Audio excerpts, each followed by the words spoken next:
And we're on. Good morning, everybody. Welcome to the March 24th, 2022 edition of Collect Our Cousins, Engaging White People in the Struggle for Full Democracy.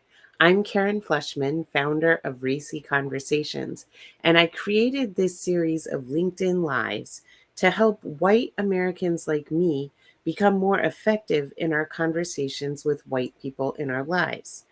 To help us build an embodied anti racist white culture, in the words of Resma Menachem, I'm featuring the people who inspire and teach me the most. White Americans, the battle for our democracy will not be won in courtrooms or in the streets. It must be won in white living rooms, across our dinner tables, at our neighborhood meetings, school board meetings. As an anti racist, collecting my cousins often falls to the end of my to do list. Oh, I'll get to that next month. But I'd like to encourage everyone watching here to participate in the Collect Our Cousins challenge. Write a list of your white friends, family you will collect this year.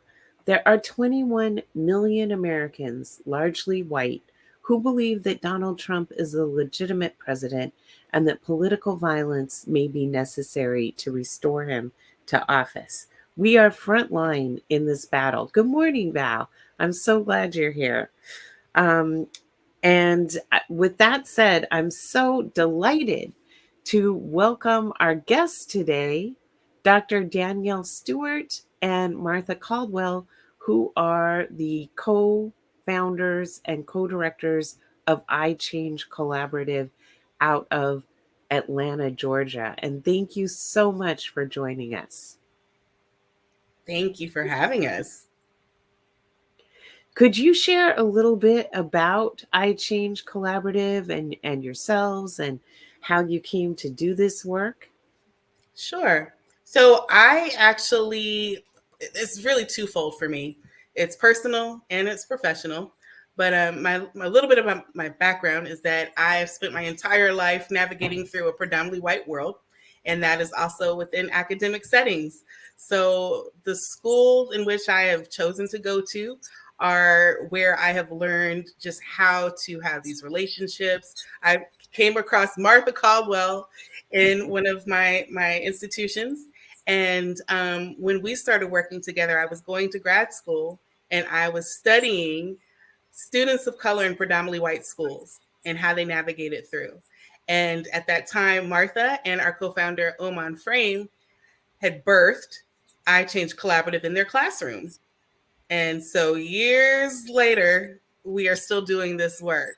But iChange Collaborative is a DEI consulting company, and we work with not just educators, but corporations in building safe communities and having brave and courageous conversations that really make transformational change. And I've gone from being an intern to a mentee to a partner to now president of the company. Excellent. Thank you so much for giving your correct title. And I'm sorry for mistitling you. Oh, Oh no, you didn't miss Tyler. Martha? Danielle has been here from the beginning. Although, like she said, she was a student in the school where I worked when we first met, and she is the age of my daughter.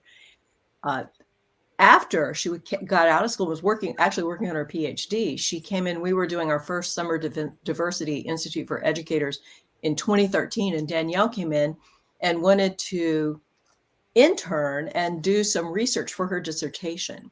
And so she stepped in off the ground running and has been around ever since. And she and I have partnered together for almost 10 years now.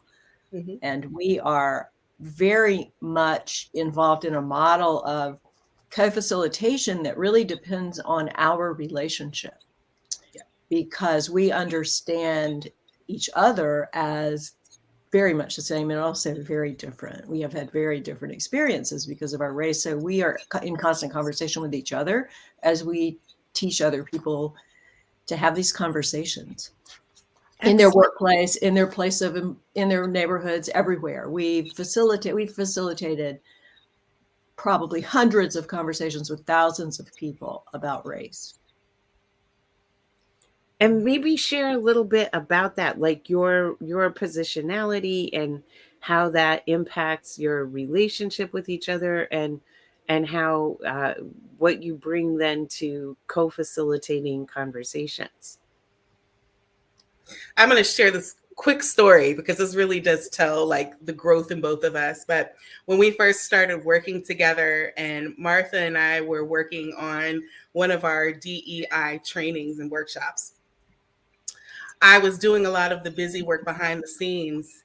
And as a Black woman, I think, again, you just never know when the opportunity is going to present itself to really be Black and to share what it means to be Black. But Martha, I said to Martha, there's a purchase that needs to be made. And how should I proceed? And Martha said, just take my credit card.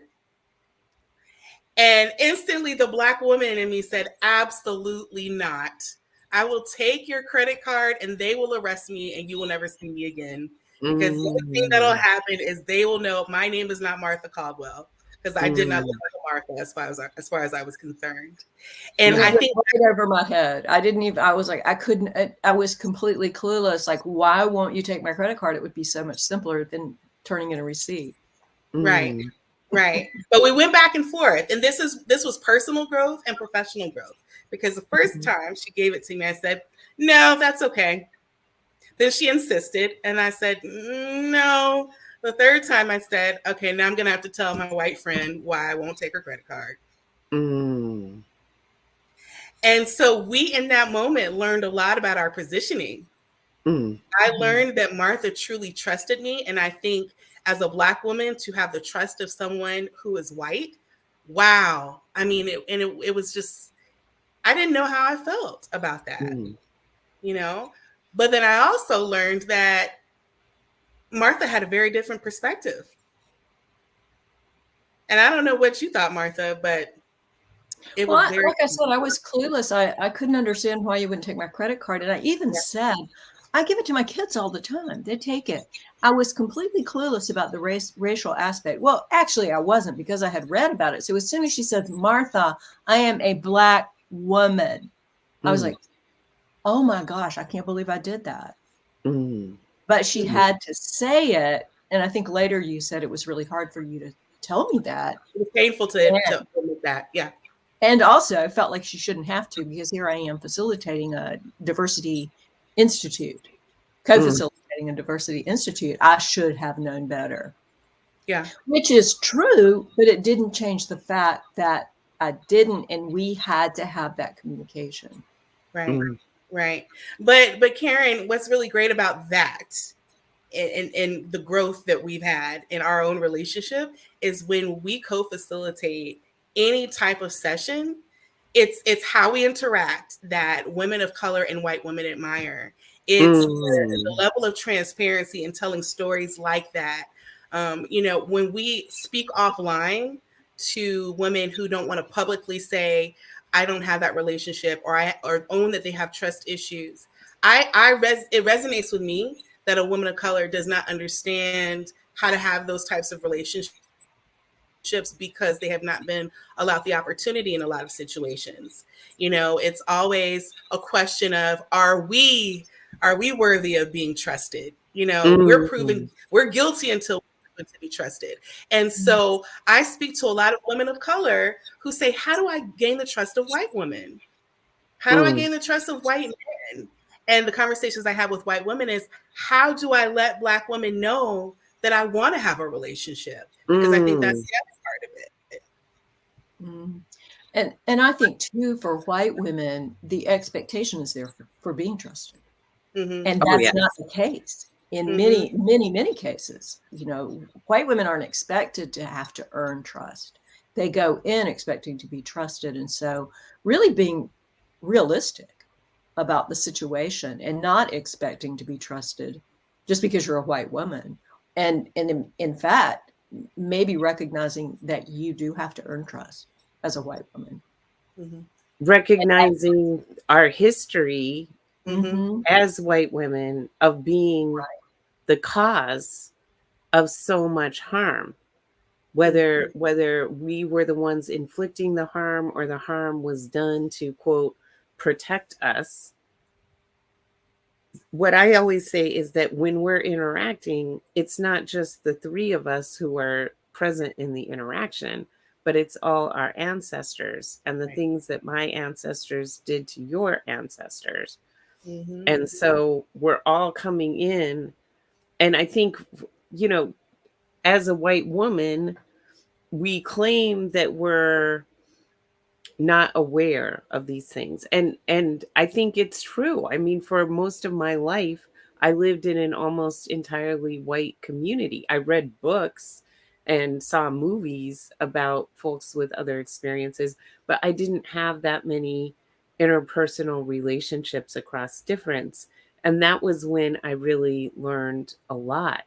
But Mm-hmm. to initiate these relationships, there's so much distrust Yeah. going into it, both from our ancestors and from our own experiences. As we, before we came on the air, we were talking about what we saw um, uh, Judge Ketanji Brown Jackson Mm-hmm. go through um, yesterday and the day before. And that, to me, the part that hurt the worst was Senator Marsha Blackburn's treatment. That, why can't white women learn how to be in solidarity with Mm-hmm. Black women? Yeah. Absolutely. Absolutely.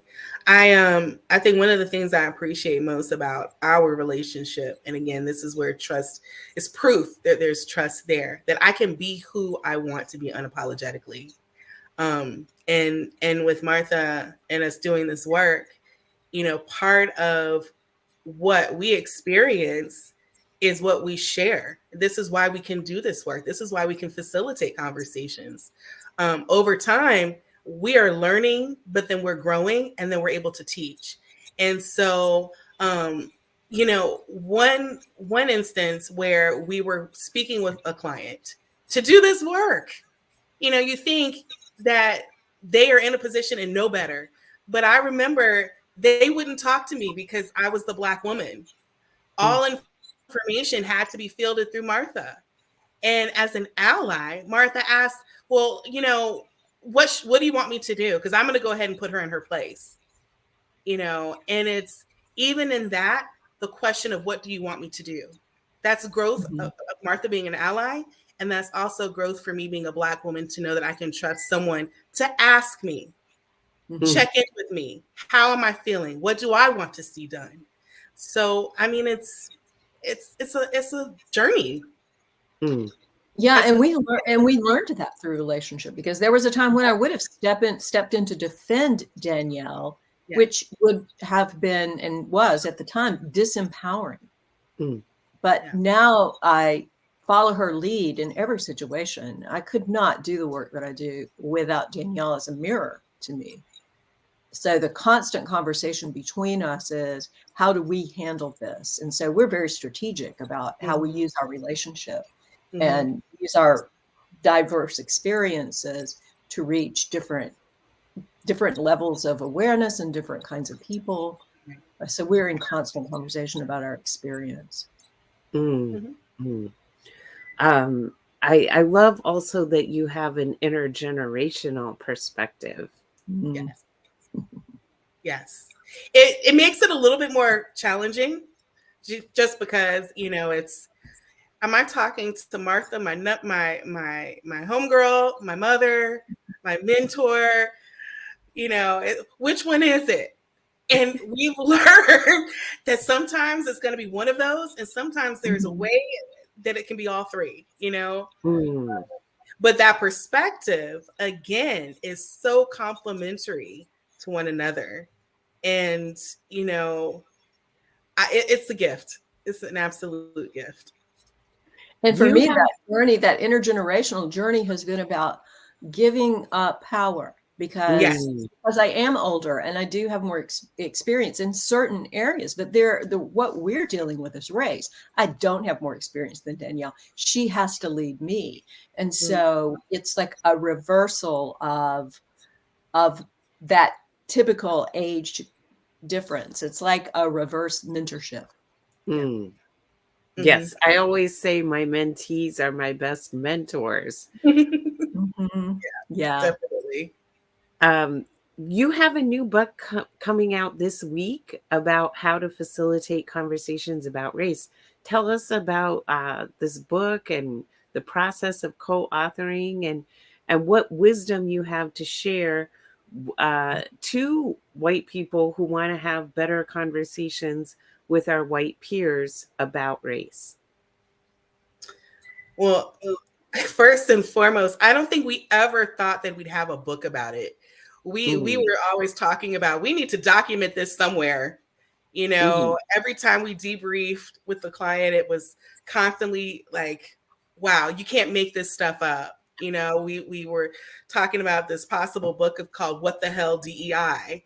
And so what came of that was let's really start writing down what's happening as we're facilitating, mm, mastering the art of facilitation, and understanding that just because we lead these conversations doesn't mean we necessarily have to be a leader. And that's what I wanted people to walk Mhm. away with. People feel like they've got to be certified, qualified, perfect to lead. And all you have to do is have the desire to lead first, and then let's build the facilitation piece. Let's make you better. Let's figure out what gifts you already have, because we all have our own gifts that we bring. And then let's figure out how Martha and I can work towards building some sort of tool, some sort of resource to help people learn from our best practices, the worst case scenarios, because you know what? When we facilitate these conversations, you never know who you might get in that room. And so you learn from the stories that we've gathered, you learn from our own stories, you've learned about our own whys. But, that is what really helps people understand why we continue to do this work. mm, I think the why is really important. It's something we really emphasize in the book, and we emphasize it in all the work we do. In fact, we say center your why as one of our central maxims. We are Danielle and I are connected by a sense of higher purpose. We have our individual relationships. We have all the different kinds of relationships that, that Danielle discussed, but we also have a higher connection, and we know why we're here. We know why we're on this earth and the work that we're here to do. And we are joined at a higher level than our individual identities. So that keeps us moving. And whatever conflict arises between us, we know we have to work it out. We can't teach other people to do it unless we can work it out in our own relationships. And so over the last 10 years, we've been about that business. And so we share what we've learned, and we also share patterns of, because we've heard stories, what Right. our work is grounded in stories. And so we've heard, I left the classroom. I was an eighth grade teacher for 25 years, and I taught autobiographical story writing. And mm, so what I realized is that the faces changed, but year after year, the stories stayed the same. They, mm, they realized they were systemic. They were not going to change without a lot of intentional work. And mm, so the book is really written for classroom teachers. It's called Conversations About Race in the Classroom, but it transfers to any conversation about race anywhere. But the And it is. patterns of the stories, we hear the same things from different groups of people all the time. So we talk about some of those stories. We talk about the patterns of stories that we've heard among different racial identities. And what it also does is, it gives people the motivation. We give them the tools to, how do you do this? And it's very simple to get started. Mhm. And yes. it's also very simple to sustain these conversations. So Yes, I love that you are working with eighth graders, because I feel like that is when so much of our identity is being formed at that age. And if we can Absolutely. Mhm. influence eighth graders to be open and to be confident and to know themselves too, because I always say the foundation of compassion for others is compassion for yourself and Yeah. comfort with your own identity. And when you feel that, that is the foundation for really being able to earn trust, because you don't need to assert your power over or feel inferior or whatever the case may be. You can just be yourself. So I'm so grateful that you've written this book. Where can people find the book?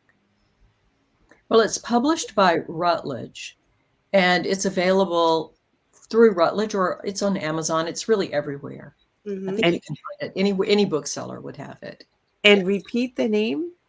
Facilitating conversations about race in the classroom. Awesome. Thank you so Karen, I much. wanted to go back to something you just said, though, about eighth Mm, graders. And, we're yes. eighth grade is 13. It's widely recognized as a window of identity development. It's Mm, where you can do the most work on identity development. And so, what I've come to realize through doing this, and I've, like I said, 25 years of experience, is that white people don't take advantage of that window of development to develop their racial identity, whereas people mm, of color do. Right. So what you have in a group of 13-year-olds is the same as you have now in a corporate environment or a faculty, is you've got people of color who have done a lot more work on identity development than mm, white people who don't even know they have a racial identity because mm, they've just been normalized as quote unquote human.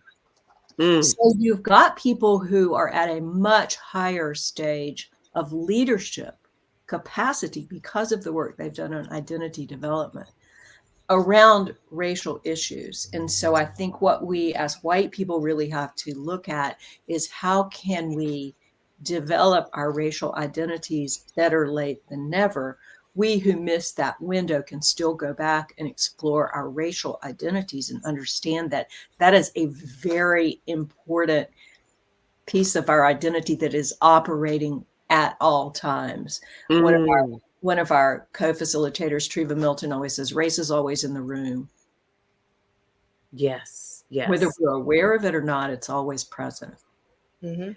And Martha, I would love to ask you, do you think it is possible to develop a positive white racial identity without the harmful behaviors?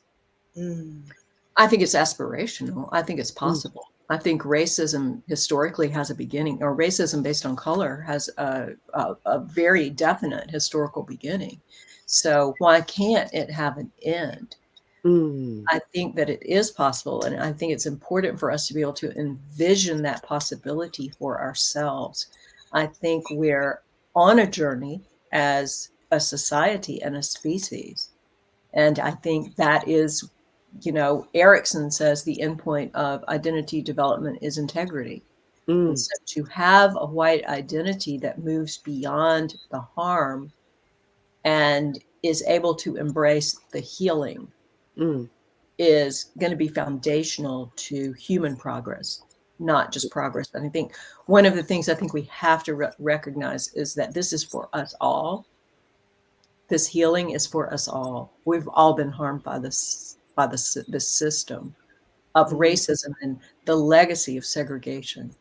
We don't even know each other mm, because we've been separated and segregated for over 500 years.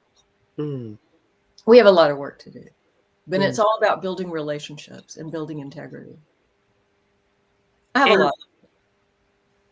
and Dr. Stewart, you were telling me about you are facilitating a affinity group for white men professionals in a professional organization, and I was just I would love to hear how is that going, and what are you seeing among these white men with whom you're working? Yeah, so this is the first time they have actually created an affinity group for white men. Mhm. Initially, when they created affinity groups, it was for people of color. And so when we proposed the idea of having a safe space for men, and specifically white men, the question was, but why? Mm, And so as we worked with this particular client, it was for them to understand that everyone is coming from a different perspective, but also everyone's level of comfort is different. And so if we are going to intentionally grow together to make this change happen, we all need safe spaces to make mistakes and to just be who we are. And so Martha and I always talk about spaces just like our affinity groups where you're not always having to say you're sorry, but you're saying, I'm learning, I'm growing, and I need a support group that's going to help me grow. And so this space for white men was really groundbreaking for us as iChange to be a part of, but also as a woman of color to be in a position and being invited and encouraged to lead this group. I will say I reluctantly said yes. As a matter of fact, Martha and I went back and forth about why this would be significant, why this was important. And I really had to think hard about what would be the benefit for me as a woman of color to put Mm, myself in a space where I could potentially be harmed and mm, historically would have been harmed, you mm, know? And so being able to trust the relationship that Martha and I had built, being able to trust myself as a facilitator and an expert, and being able to trust that this was necessary to take this client to the next level is I couldn't say no. And so mm, what we have learned is that white men are learning how to engage with women of color and women in a different way. Mhm. They're also able to be extremely comfortable because, again, they are in a space that they have created that is safe for them to be who they are. There mm, are times where I am there and there are conversations that are being had, and I know they don't realize I'm there, which I love, and they can talk as freely as they want to. But then they realize I'm there and they're going, is this okay that we talk about this with you here? And it's absolutely okay. But the topics for conversation are unbelievable. They're talking about self-care. They're mm, talking about what it means to care. They're mm, asking questions and they want to know the answers um, from women of color. Like they're talking about what does justice mean for people of color, for women. And so mm, these are places where they are really thinking hard about the impact of what systemic racism has on people that they care about in the workplace. So mm, I'm really happy to be a part of that. What we're finding is that we have given time for them to really be in these spaces. And now we're working towards having them cross pollinate. So now they're having conversations more frequently with people who don't look like them. mm, And others are being open to having those conversations because they come from a space of being genuine. mm, And that has to do with our model of facilitation too. Mm-hmm. So we work in diverse facilitation teams, and Danielle facilitates this group with a white man. Mm-hmm. And so there's, and every group of people has, has pros and cons and power and privilege and also marginalization. And so in the diversity space, white men are afraid to speak. They're either afraid they're going to say the wrong thing, Right. or they're waiting for other people to speak and lead because that's what they think they're supposed to do.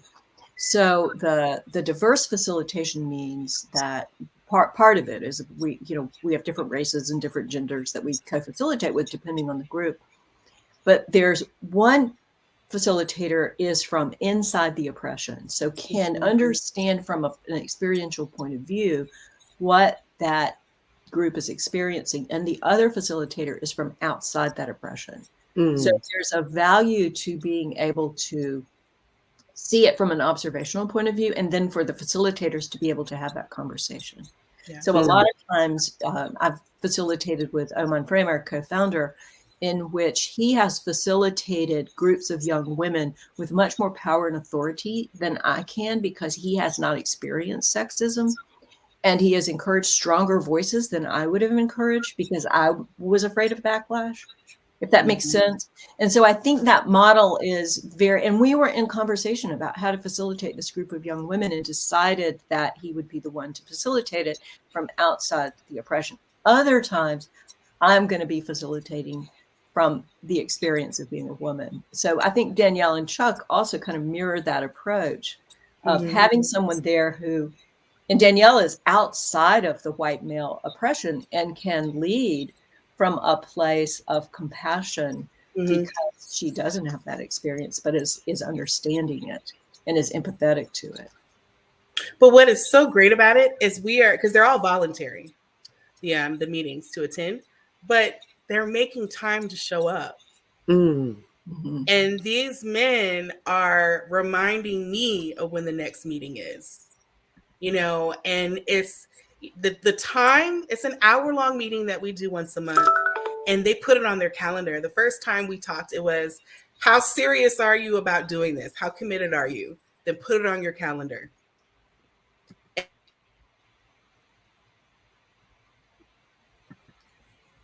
And they've shown And up, and we've seen increase. Oh, I'm sorry. Go ahead. oh no, Okay. my No. So what internet you're just finding is that little gesture of showing up. What we're finding is that when we have big group meetings with this organization, we're seeing the numbers increase even in those meetings. Martha, what was it the other day? For the first time, we saw the majority of the people show up to this meeting, and that was Mm-hmm. after we had started implementing the affinity groups. Mm-hmm. Yeah. Mm-hmm. Mm-hmm. Well, it's very exciting. I mean, everybody wants Oh to my. talk about race. Yeah. People don't know how. And so these measured and facilitated conversations are really great starting places. It's Yeah. not the end all and be all, but it's to learn the skills of how to communicate is something that we have to be really deliberate and intentional about in building these relationships, because everything hinges on the relationships we can build. Absolutely. so much of the locus right now, and I don't think it's I think it's astroturf. I don't think it's real. But so much of the locus of concern is white parents concerned about the way racism, anti-racism, American history is being taught in schools. And you work with a lot of schools. What advice do you have to educators and I think to parents generally about why it is so important that our schools teach the truth about US history? Martha, did you want to start or? Sure. I mean, Mhm. I mean, of course, it's important to teach the truth, and it's important to teach the truth about U.S. history. And I don't think teachers can be stopped from doing that. Mm. I think that the teachers that we're talking to, and maybe it's the teachers that we're talking to, but they're not really concerned as much about facing the backlash. And I think it's important for schools to have teachers' backs. I think it's important for schools to express what they are committed to. I think, of course, I think it's common knowledge that CRT is a red flag. It's or a red herring. It's not anything that K through 12 teachers are actively promoting or teaching. I think what teachers are teaching is empathy and compassion. I think they're teaching students how to get along with each other. I think they're teaching them how to be honest and have integrity. And I think if they're teaching history from multiple perspectives, then there's no law against that. Mm. And if teachers are prevented from teaching it in public schools are not the only places of learning. Right. We learn at the dinner table. We learn in conversation with each other. We learn in our communities. We learn from reading books. We tend to think if we don't have learning in schools that we aren't learning, but we're always learning. So there are multiple avenues for people to learn this, and it is everywhere. So I would say, yes, I think teachers need to be protected, but I think teachers are going to teach, because what we're talking about when we talk about developing racially equitable curriculum or culturally responsive teaching practices. Once teachers go through our cohorts, they say, well, this is just good teaching. And Mhm. that's absolutely true. So teachers are going to be doing good teaching. And as they do good teaching, this is going to be the effects of it. And I Mm. think it's a backlash. I think we have to be prepared for, always have to be prepared for backlash. Again, we have to keep our mind set on that we're part of a much longer movement, that this is a reaction to progress that we've made, and we just keep doing what we've always done. We keep our heads down, we keep moving, we keep teaching.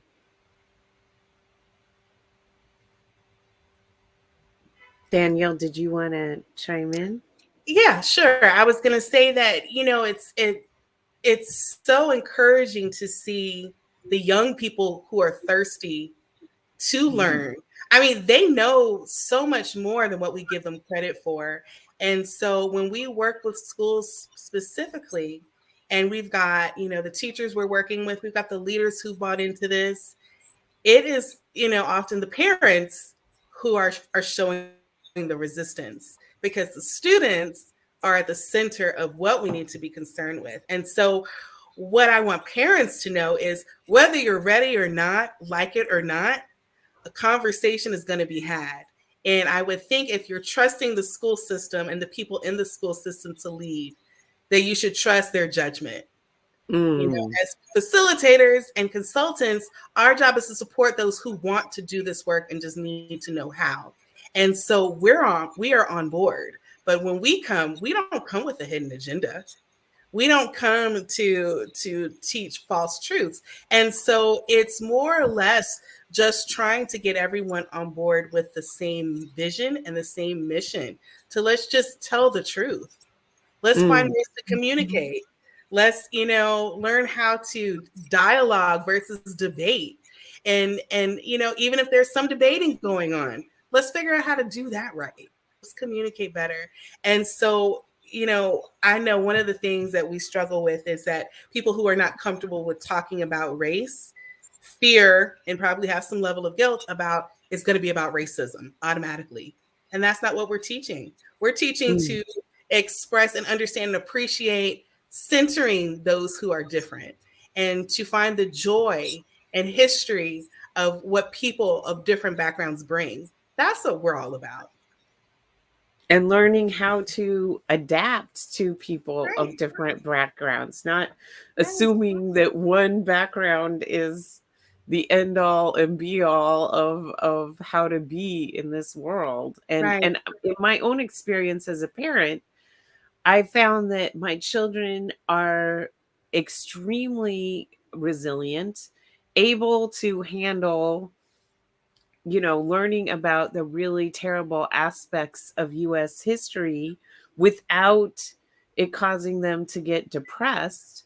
But that they have a strong innate sense of justice. And so if I can contextualize what is happening and give Mm-hmm. them the history of what is happening, that Mm-hmm. allows them to understand what is happening Mm-hmm. much better. It was Absolutely. yeah. In recently, a preschool hired me to facilitate how to intervene in racially problematic behavior at the Mm-hmm. preschool. So I revisited the literature on, how early these Yes. behaviors start. Mhm. It's like at 2 and 3 years old, children are learning what their race is and how their race relates to other races. And I just can't, when Ted Cruz went after anti-racist baby, it made me so mad Mm-hmm. because we that's how early we have to start talking with our kids about this stuff, because they're already forming their identity so early on. And I don't think people, especially white people, I don't think we realize that. No, but we can talk about this all day, but I can tell you how many times a person of color can recount being called the N-word at the age of 5. You know, I was Mhm. one of those kids. And Mm, so it's, as yes, the luxury is being able to just explore my own identity, and maybe at 2 or 3 I can think about what I want to be, who I want to be, but rest assured at 5 I may be called the N-word. mm, Yeah, there are studies that show that Black boys in preschool might experience up to 5 microaggressions a day. mm. Mhm. This is happening to kids. Mhm. Yes. So white parents, we have to do better Yes. and schools have to do better in creating a environment where all identities are respected and valued. Yes. And Karen, I like what you said about your children feeling guilty. You know what guilt is? It's a need to reconnect. It's a need for reconciliation. It's a Mm, need. It's driven by a sense of integrity, and it's a blip on the chart. It's not like these kids are gonna stay stuck in guilt and feel bad about themselves. No, they're gonna connect with a higher purpose. They're gonna Mhm. connect with a white identity that is about reconciliation and about reparation and about achieving parity. That's very good for them. It's very mm, good for children to be committed to advancing humanity. So it's just a step in the right direction. So when people ask me, well, we don't want to make our kids feel guilty. And it's like, well, they may experience guilt, but your job as a parent is to help them work through that so That's that right. they get to a higher level of understanding and a higher level of integrity. So it's not that bad that kids feel guilty. It they can work through it. Yes. one, Absolutely. and let it become their purpose. Mm-hmm. Mhm. Mhm. Exactly. I can't help but notice that you are in Georgia, where the center of our democracy is, the battle for our democracy is really being fought in Georgia. And what can folks do who are outside of Georgia to support what is going on there, and what is your sense of what is going on there? Ooh wee. That's a big That's a one, big Karen. question. Yeah. Yeah, we are in the epicenter. I think one of the things that we're talking about on our team is how we're going to be involved in the voting rights issue. Yes. So one of the central aspects of what's happening in Georgia is around voting rights. And in terms of our curriculum cohorts, for instance, we are suggesting that possibly this year would be a good time to focus action projects on voting rights and learn about voting rights history and learn about all the organizations that are on the ground running right now, what people are actually doing. Because people always want, and this is, when you're teaching kids about racism, Mhm. they're going to say, what can we do? And unless you've got a path forward to them, learning about racism is depressing. But learning about racism when you can generate an action plan of what you can do to help be a part of the change is empowering. So voting rights is a great topic right now for teachers everywhere to talk about. There is a very deep history of voting rights history. You talk about hard history. Can you teach that in school? Can you teach the history of voting rights? Can you teach the civil rights movement? So much of that was about voting rights. Can you teach what's going on now? Right. We're seeing it. We're seeing it in Georgia. There are many organizations that are organizing as we speak to address that. And there are movements that students can get involved with, that companies can get involved with. It is Mhm. something that is it's very timely. So that's one thing I would do is check out the action scene from voting rights. I would also say too, especially in Atlanta, I would love to shout out Drew Charter School, who is doing it right. And they're doing it right because what they're doing is building a leadership team of young people who Mhm. really not only understand but display and want to lead and teach others about Black excellence. What is that? In Atlanta, we are the mecca of Black entrepreneurs and leaders, political leaders, and it's understanding from that young mind and the future of what our leaders look like to really appreciate the gift that they can give, not only just to us locally, but to the world. We look Mhm. at the Barack Obamas. Where was he when he was their age? But being able to connect and see these kids in motion, they did this whole thing about educating their community about Black Lives Matter. It's not just about the statement Black Lives Matter, but it's the history of why we need to say why Black Lives Matter. So these kids are educating us. So Drew Charter School, thank you so much. Thank you. Thank you. So how can people contact iChange Collaborative? What kind of services do you provide? Share a little bit about the work that you do. So we do DEI consulting, and people throw the word training around a lot. We believe training stereotypically is about checking something off the box. You think once you've done one training, you're good. No, we consult. We consult and we coach. And we consult and coach for as long as needed. But what we do is work with holding the hands of our leaders in organizations to help them achieve the vision and the goals that they want to achieve in making a more inclusive community. Martha and I, we do workshops all of the time, larger group, but we also have a lot of private coaching sessions that we do and offer to those who just want the extra work. Those are where we find the champions. We hold their hands, we strategically help them plan, whatever it is, whatever goals they want to achieve. And then we also are invested in our people. We're talking always about how to identify facilitators who want to facilitate with us. If you're passionate about this work too, we are always looking for collaborative partners. So you can check us out in the work that we do on our iChange website, which is ichangecollaborative.com. We've got some exciting things that we have coming up this year and in the future.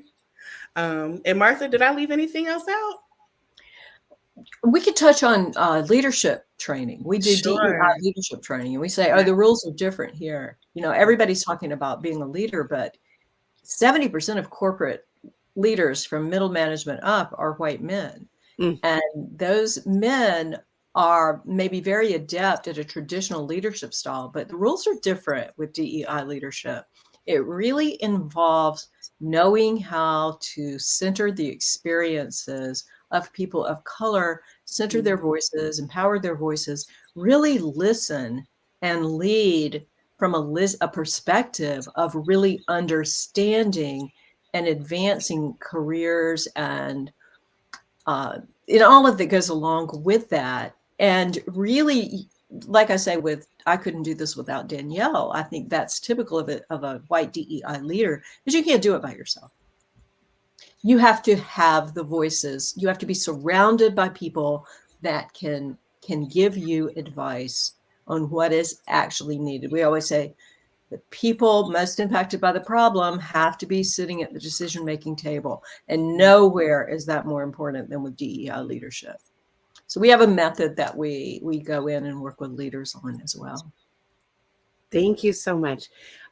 We are going to take a break next week, March 31st. There will not be a Collect Our Cousins. The next one will be on April 7th with Lynn Marine Hurdle. And I encourage you all. She is an expert at conflict, and we're going to have a very robust conversation. In closing, Danielle and Martha, I would love to hear from you. If you could wave a magic wand and get white people to either start doing something or stop doing something, what would it be and why?